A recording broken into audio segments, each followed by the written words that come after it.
బేసిక్గా ఈ నాలెడ్జ్ చాలా మందికి లేకే కదా సార్ ఇవన్నీ కూడా. లైక్ ఎట్లా అంటే షుగర్ రాగానే కంగారు పడిపోయి ట్యాబ్లెట్ వేసుకోవడం, టైంకి ట్యాబ్లెట్ వేసుకున్నాం అది వేసేసుకోవడం, ఇదంతా కూడా ఓన్లీ బికాస్ ఈ నాలెడ్జ్ లేకపోవడం. సో ఈ నాలెడ్జ్ ఎప్పుడైతే వస్తుందో, when people start understanding the process how to settle down your body first, so అది తెలుసుకుంటే నిజంగా చాలా ఈజీ అయితే డయాబెటీస్ కానీ బీపీ కానీ ఇలాంటివి కంట్రోల్ చేసుకోవడం. రూట్ కాజ్ అర్థం చేసుకుంటే అన్ని పనులు అవుతాయి అమ్మా.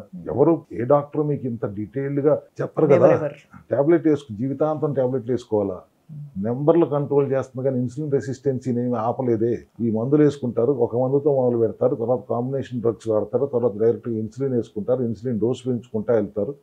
And ultimately what happens, kidney దెబ్బతింటుంది, వూండ్ హీలింగ్ తగ్గిపోతుంది, బ్లడ్ సర్క్యులేషన్ తగ్గిపోతుంది, గ్యాంగ్రీన్లు వస్తాయి, కాళ్ళు తీసేస్తారు, వేళ్ళు తీసేస్తారు.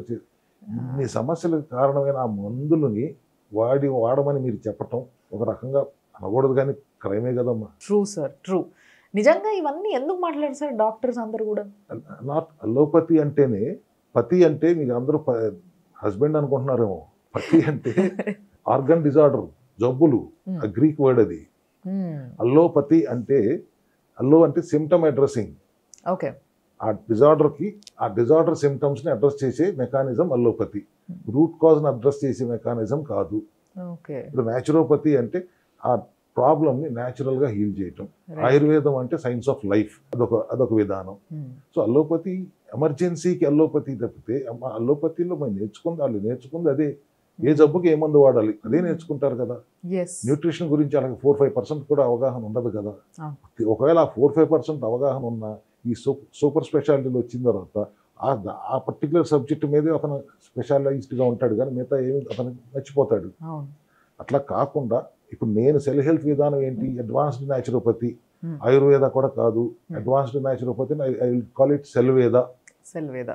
అందుకని నేను ఏది చెప్పినా ఇట్స్ నాట్ ఫర్, మీరు ఎందాక అడిగారు వ్యాపారం అవుతుందని మీకు అని, అది బై ప్రోడక్ట్గా రావాలి. కానీ దానికోసం పనిచేస్తే ఇప్పటికీ సూపర్ స్పెషాలిటీ రోడ్డుకి గల్లీకి 100 హాస్పిటల్ వచ్చేసిన జబ్బులు తగ్గట్లేదే. నేను అవేర్నెస్ క్రియేట్ చేస్తున్నాను మీలాంటి వాళ్ళ ద్వారా. సబ్జెక్ట్ అందరికీ అర్థమయ్యేలా చేస్తే 2 అడ్వాంటేజ్లు నాకు. 1, ప్రజలకు అర్థమవుతుంది. 2, నా దగ్గరికి వచ్చిన వాళ్ళకి నేను మరి ఇదంతా చెప్పాల్సిన అవసరం లేదు, అది విని వస్తున్నారు. So that's make my life also easy and everybody's life also easy, ఈ అవేర్నెస్ క్రియేట్ అయితే.